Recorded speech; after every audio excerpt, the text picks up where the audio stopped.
चलिए बाद में लिख दीजिएगा। चलिए।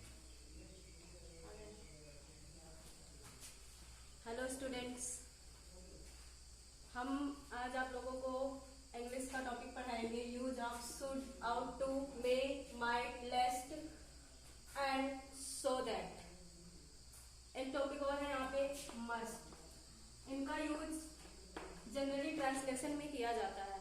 ट्रांसलेशन करने के लिए आपको बहुत सी चीजों को पढ़ने की जरूरत होती है। मेनली आप पढ़ते हो पहला टॉपिक टेंस, जिसको आप पिछली क्लासों में पढ़ चुके हैं। देखिए, आज हम जो टॉपिक पढ़ा रहे हैं वो 9th, 10th, 11th, 12th सारे क्लास के बच्चों के लिए मोस्ट इम्पॉर्टेंट है और बहुत ही कंपलसरी होता है और बहुत ही बारीक चीज है। आई होप कि आप लोगों को पसंद आएगा बेहतर तरीके से। और दूसरा टॉपिक आता है सेंटेंस, जिसको हमने आपकी क्लासों में पढ़ा चुके हैं। अगर नहीं पढ़ा होगा जिसने, तो कमेंट सेक्शन में पूछ सकते हैं। हम दोबारा से क्लास अगर लेंगे तो ये सारे टॉपिक को कवर कर सकते हैं। नेक्स्ट टॉपिक आता है use of should, ought to, may, might, lest and so that, must. ठीक है, तो इनका यूज हम पढ़ेंगे। देखिए, पहला रूल है जो शुड का प्रयोग होता है, रूल नंबर फर्स्ट।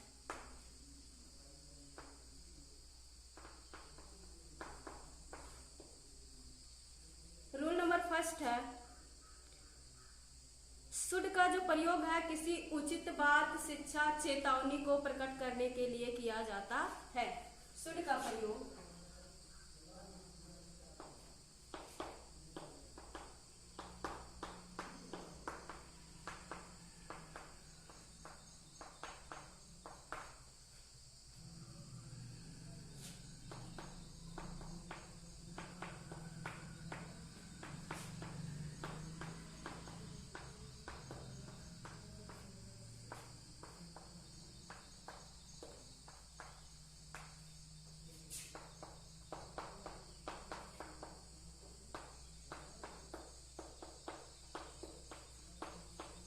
फर्स्ट हमने बताया, शुड का प्रयोग उचित बात, शिक्षा तथा चेतावनी प्रकट करने के लिए किया जाता है।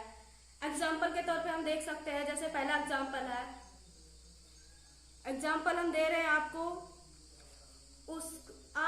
उसके पास पत्र भेजना चाहिए। एग्जाम्पल के तौर पर देखिएगा, आपको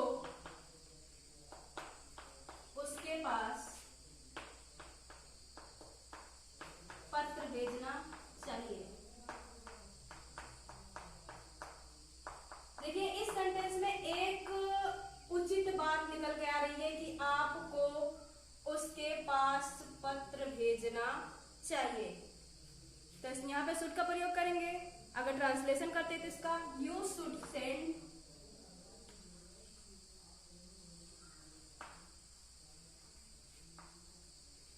you should send a letter to him.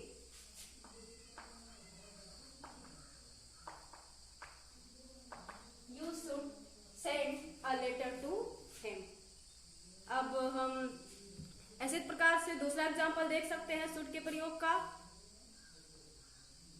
Should के प्रयोग का हम दूसरा एग्जाम्पल देख रहे हैं कि धीरे धीरे चलो, कहीं ऐसा ना हो कि तुम गिर जाओ। यहाँ पे चेतावनी प्रकट करने के लिए इसका प्रयोग किया जाएगा।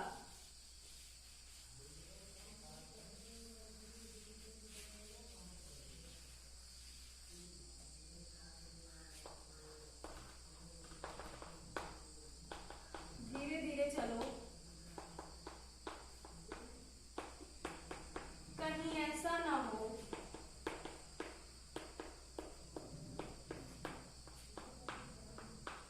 कि तुम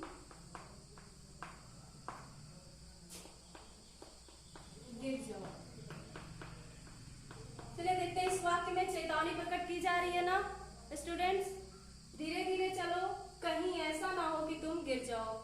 तो यहाँ पे चेतावनी प्रकट करने के लिए हम प्रयोग करेंगे शुड का। देखिए, वॉक स्लोली।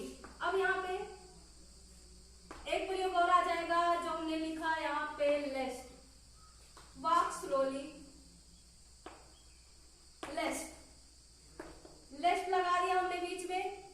यहाँ लेस्ट का अर्थ आ गया कहीं ऐसा ना हो कि, कहीं ऐसा ना हो कि।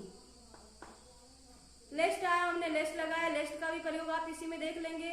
You should fall down, you should fall down. देखिए स्टूडेंट्स, आपने इस एग्जाम्पल के जरिए लेस्ट का भी यूज कर लिया। जैसा कि आप जानते हैं कि लेस्ट हम बता रहे हैं, लेस्ट का अर्थ यहाँ क्या निकल के आ रहा है, कहीं ऐसा ना हो कि। और इसी एग्जाम्पल से एक टॉपिक और क्लियर हो गया है कि लेस्ट के साथ शुड का प्रयोग होना कंपलसरी है, जहाँ जिससे यहाँ पे चेतावनी प्रकट की जा रही है। ओके, नेक्स्ट रूल हम पढ़ते हैं, रूल नंबर 2। रूल नंबर 2 है आउट टू का प्रयोग। आउट टू का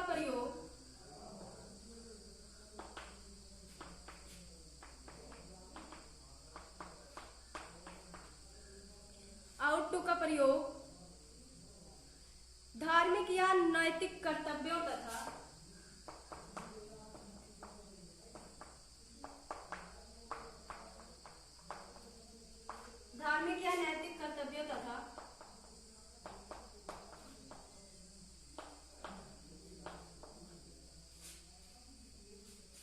संभावना को प्रकट करने के लिए किया जाता है। ध्यान दीजिए, संभावना को प्रकट करने के लिए किया जाता है।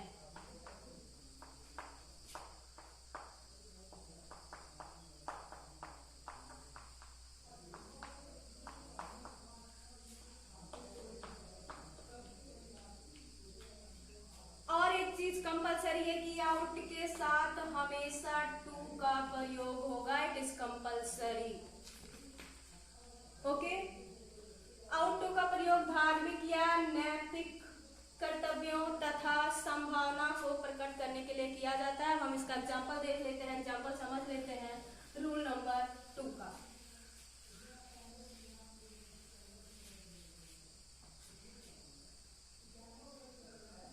आपको जैसे एग्जाम्पल हम ले रहे हैं, लोग कहते हैं कि आपको अपने वृद्ध माता पिता की सेवा करनी चाहिए। आपको अपने वृद्ध माता पिता की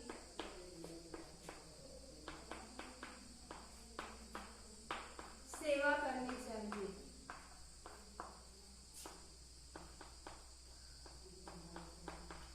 तो चाहिए के अर्थ में इनका यूज होता है, और यहाँ इस सेंटेंस से पता चला कि यह एक नैतिक कर्तव्य है कि आपको अपने वृद्ध माता पिता की सेवा करनी चाहिए। तो चलिए इसका एग्जाम्पल देख लेते हैं। You ought to serve your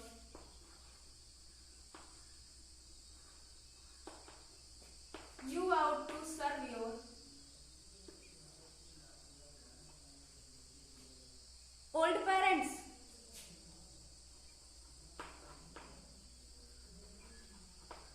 okay, you ought to serve your old parents. ये एक नैतिक कर्तव्य है, और नैतिक कर्तव्यों के लिए आपको चाहिए के सेंस में आउट टू का प्रयोग किया जाता है। चलिए रूल नंबर 3 की ओर चलते हैं।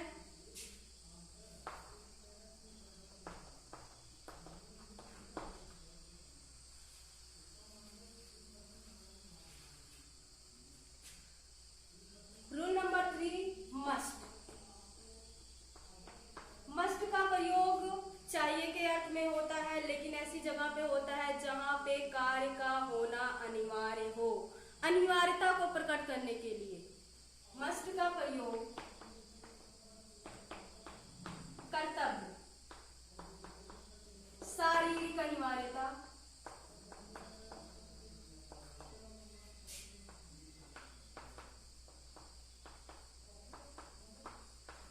मस्ट का प्रयोग कर्तव्य, शारीरिक अनिवार्यता तथा दृढ़ संकल्प तथा विश्वास।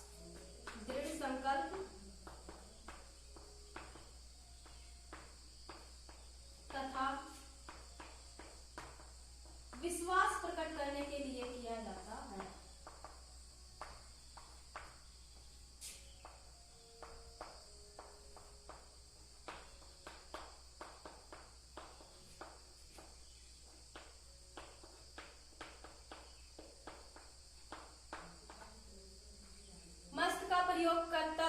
शारीरिक अनिवार्यता, दृढ़ संकल्प तथा विश्वास प्रकट करने के लिए किया जाता है। और चाहिए के सेंस में, जहाँ पे कार्य की अनिवार्यता प्रकट हो रही हो। चलिए एग्जाम्पल देख लेते हैं हम इसका कि कैसी कैसी जगह पे मस्ट का प्रयोग होता है। देखिए, विनोद को यहाँ अवश्य आना चाहिए। देखिए एग्जाम्पल हमने लिखा, विनोद को यहाँ अवश्य आना चाहिए।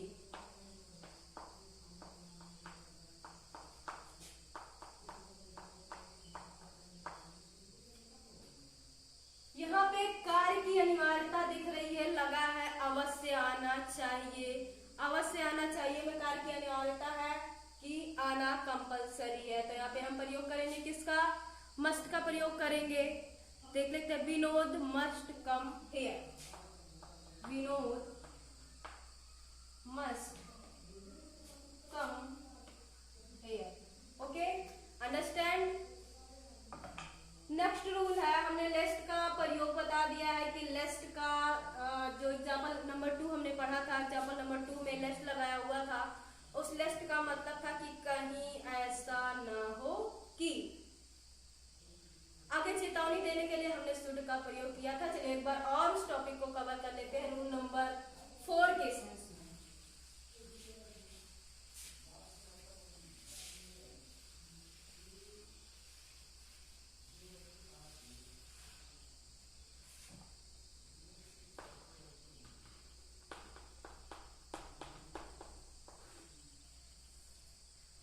रूल नंबर 4 है लेस्ट का प्रयोग।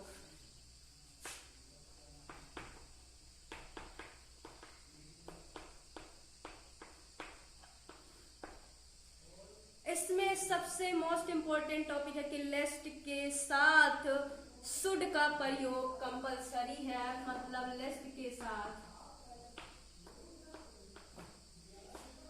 शुड का प्रयोग अवश्य होना चाहिए या अवश्य किया जाता है।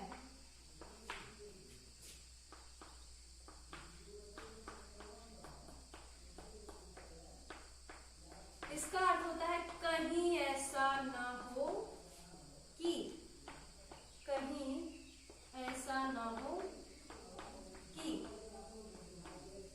और हमने बताया था कि इसको चेतावनी प्रकट करने के लिए ही इसका प्रयोग किया जाता है। यही पे हम कवर कर लेते हैं, चेतावनी प्रकट करने के सेंस में।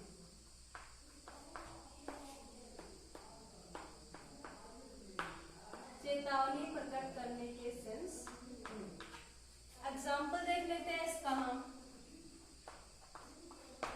अब एग्जाम्पल हमने बताया था कि धीरे धीरे चलो, कहीं ऐसा ना हो कि तुम गिर जाओ। अभी हम दूसरा एग्जाम्पल ले रहे हैं। यहाँ पे दूसरा एग्जाम्पल ले रहे हैं।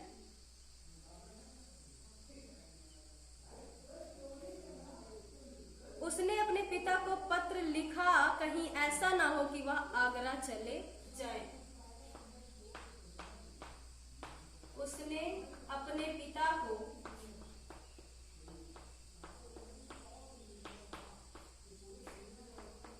पत्र लिखा, कहीं ऐसा ना हो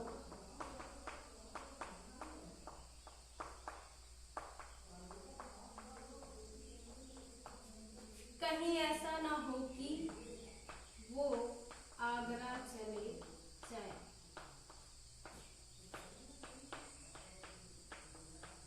चलिए देख लेते हैं। यहाँ पे देखिए, कहीं ऐसा ना हो कि, कहीं ऐसा ना हो कि के ही सेंस में हम लेस्ट का प्रयोग करते हैं। और इनके साथ क्या है, दूसरी बात शुड का आना कंपलसरी है। तीसरी बात है कि यहाँ पे चेतावनी प्रकट की जा रही है। चलिए देख लेते हैं ट्रांसलेशन इसका।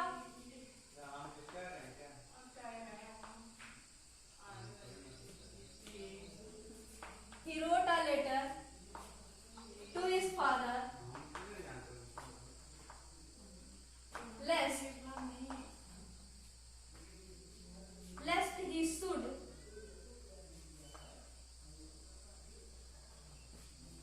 he should go to Agra. Okay, आया समझ में? नेक्स्ट टॉपिक है, नेक्स्ट टॉपिक की ओर चलते हैं हम। सो दैट, यहाँ हमने टॉपिक लिखा है सो दैट। अब अगला रूल नंबर 5 के सेक्शन में हम पढ़ेंगे सो दैट का प्रयोग कब किया जाता है।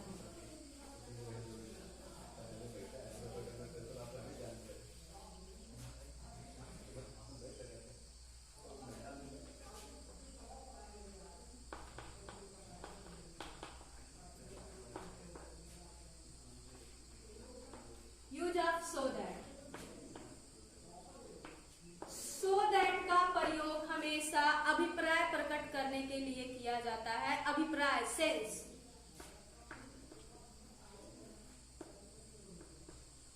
अभिप्राय प्रकट करने के सेंस में।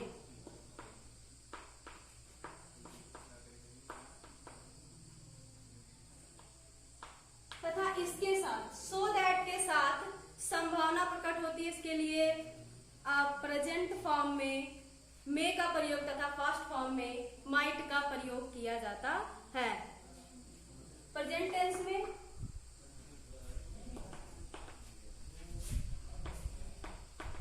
सो दैट के साथ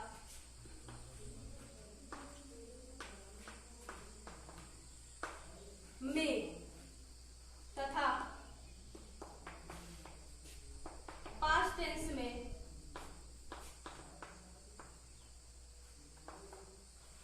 सो दैट के साथ माइट का प्रयोग, मे का सेकेंड फॉर्म माइट का प्रयोग किया जाता है।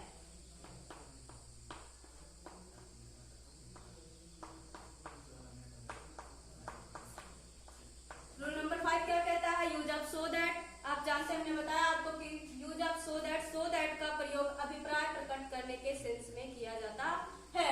अभिप्राय प्रकट करने के सेंस में तथा प्रेजेंट टेंस में सो दैट के साथ मे का प्रयोग तथा पास्ट टेंस में सो दैट के साथ माइट का प्रयोग किया जाता है। चलिए एग्जांपल देख लेते हैं, इसका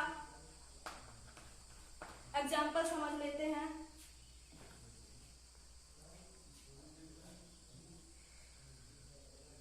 कठिन परिश्रम करो ताकि पास हो जाओ। कठिन परिश्रम करो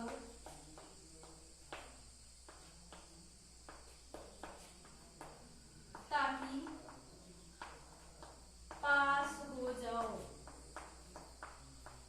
यहाँ पे एक अभिप्राय, कोई अर्थ निकल के आ रहा है। वर्क हार्ड, कठिन परिश्रम करो। वर्क हार्ड, क्यों करो?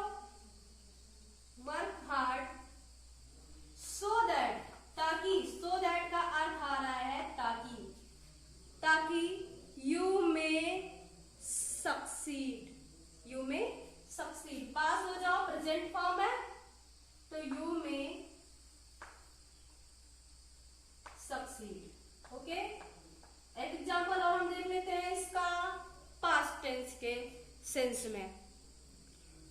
देखिए एग्जांपल नंबर 2 देख लेते हैं, आगे समझ में स्टूडेंट्स।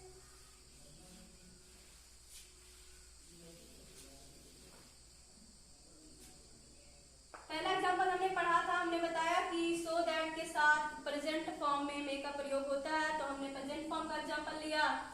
नेक्स्ट एग्जांपल हम एक और देख लेते हैं पास्ट टेंस का। तो वह तेज दौड़ा ताकि, वह तेज दौड़ा ताकि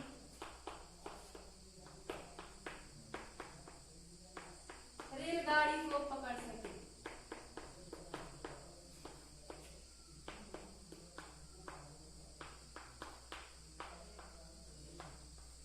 ठीक, देखिए वह तेज दौड़ा, ही रैन फास्ट। सबसे पहले इसका ट्रांसलेशन ले लेंगे, तो ही रैन फास्ट। ताकि, ताकि का सेंस आया तो हम क्या लगाएंगे? So that. क्या लगाएंगे? So that. वह तेज दौड़ा ताकि सो दैट रेलगाड़ी को पकड़ सके। तो ये पास्ट टेंस का सेंस आ रहा है, he might catch the train. He might catch